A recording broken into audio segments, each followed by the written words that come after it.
यहाँ पर बात करते हैं नवाब मलिक से। नवाब मलिक, यहाँ पर एफआईआर क्यों नहीं होती ये कहा जा रहा है, लेकिन ये पूरा सिस्टम ही भ्रष्ट है। यहाँ पर एनसीपी कांग्रेस की सरकार 14 सालों से राज कर रही है और इन 14 सालों में गैर कानूनी निर्माण किस तरह से बढ़ा है ये सब जानते हैं। अगर मुंब्रा की बात करें तो यहाँ 90% इमारतें गैर कानूनी हैं। ये राजनीतिक संरक्षण के बिना कैसे मुमकिन है? आपकी सरकार की जवाबदेही बनती है, मुख्यमंत्री के पास है शहरी विकास मंत्रालय। देख लीजिए कि इस महाराष्ट्र में 1976 के बाद से गैर कानूनी तामीरात का सिलसिला शुरू हुआ। शहरी क्षेत्र में जब लैंड सीलिंग एक्ट आया कि 500 मीटर से ज़्यादा जमीन किसी व्यक्ति की नहीं रह सकती और वो सारी ज़मीनें सरकार की जिम्मेदारी थी कि अपने पोजीशन में ले लेती। तब वैसे समय मालिकों ने क्या किया, वहाँ पे झोपड़पट्टी वासियों को ज़मीनें देकर गैर कानूनी तामीरात का सिलसिला शुरू किया और 80-82 तक उस जमीनों पे इस तरह के तामीरात होते रहे। उसके बाद फिर इल्लीगल बिल्डिंगों का सिलसिला शुरू हो गया, लेकिन ये सभी इल्लीगल कंस्ट्रक्शन में लोकल जो एडमिनिस्ट्रेटिव ऑफिसर थे उनके पैसा लिए बिना इस तरह की चीज़ें हो नहीं सकती थी। बाद में पुलिस को रिस्पॉन्सिबल बनाया गया, जब उनको जिम्मेदारी दी गई तो उनका भी पैसे उगाही का काम शुरू हो गया और नगर पालिका के जो भी म्यूनिसिपल काउंसलर थे उन्होंने भी इसमें अपनी हिस्सेदारी का सिलसिला शुरू किया और 1976 से इस तरह से गैर कानूनी तामीरात होते रहे और बार बार इस पर बहस होती रही। लेकिन पहली बार लक्की कंपाउंड की इमारत गिरने के बाद किसी डिप्टी म्यूनिसिपल कमिश्नर को, वार्ड ऑफिसर को, पुलिस अधिकारी को और नगर सेवक को गिरफ्तार किया गया है। मुझे लगता है कि इस तरह की कड़ाई से पहले से सरकार निपटती तो इस तरह की हालात आप मानते हैं ये सरकार की नाकामी है कि 14 सालों में गैर कानूनी निर्माण के खिलाफ सख्त कार्रवाई नहीं हुई? अगर हुई होती तो ये हाल ना होता। नहीं, 14 साल नहीं, 35 साल का ये सिलसिला है। आप 35 साल में, लेकिन आप 14 सालों में कुछ बदल सकते थे नवाब साहब, आप कुछ बदल सकते थे। सुनिए ना, नहीं, आप जरा सुनिए, आप सुनिए।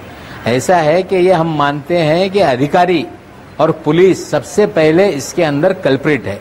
कहीं ना कहीं स्थानीय नेता भी उसमें पैसे ले लेते हैं और जब उसके बाद लोग उसमें रहने चले जाते हैं और लाखों की तादाद में अगर उसमें रहने लगे लोग तो सरकारें मजबूर हो जाती है उन पे कार्रवाई करने के लिए।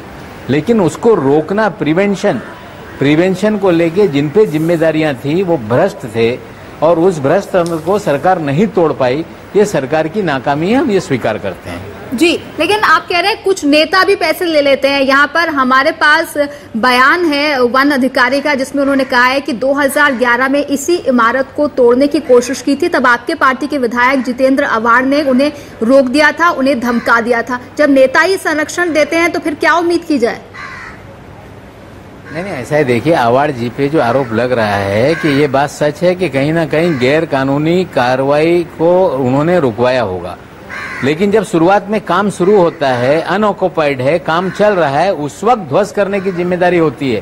तब तो अधिकारी पैसा ले लेते हैं, पुलिस वाले। जरा आप सुने मेरी बात। नहीं, आप पहले बात, आपकी पार्टी के नेता, आपकी पार्टी के पार्षद गिरफ्तार हुए हैं। आप देखिए, आपकी पार्टी के पार्षद गिरफ्तार हुए हैं। आपकी पार्टी के विधायक पर आरोप लग रहा है कि उन्होंने अवैध निर्माण को गिराने से रोका। तो आप सुनिए, एंकर की जिम्मेदारी होती है सवाल खड़ा करना और जब जवाब कोई देता रहे तो उसमें रोकने के बजाय उसको सुनिए। आप, मैं सुन रही हूँ। ये बात सच है कि कुछ अवैध, आप सुनते नहीं है। आप अगर बोलना चाहते बोलिए, मैं सुन लेता हूँ। जब मुझे मौका देंगे तो मैं बोलूंगा।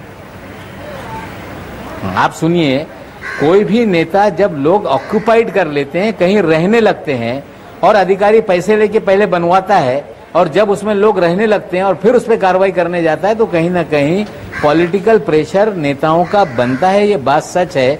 जब आवाम का मामला आ जाएगा, आप समझ लें, देश में एक व्यक्ति था जो तोड़क कार्रवाई के लिए सबसे ज्यादा मशहूर था, उनका नाम था जगमोहन। जब वो अधिकारी थे तब वो गैर कानूनी तामीरात तोड़ने के लिए सबसे आगे थे, लेकिन जब वो मंत्री बने तब उन्होंने उसी दिल्ली की अवैध कॉलोनियों को रेगुलराइज करने का प्रस्ताव लाया। अगर न्याय जनता को देने का सवाल होगा तो कहीं ना कहीं पॉलिटिकल लोग आवाम के साथ खड़े होते हैं और लोग अगर उन इमारतों में रहेंगे तो नेताओं की मजबूरी बन जाती है कि आवाम की भावनाओं के साथ खड़ा होना। हो सकता है इसी तरह का वाकया अवार्ड जी के साथ हुआ होगा। पूछते हैं प्रताप सरनायक से।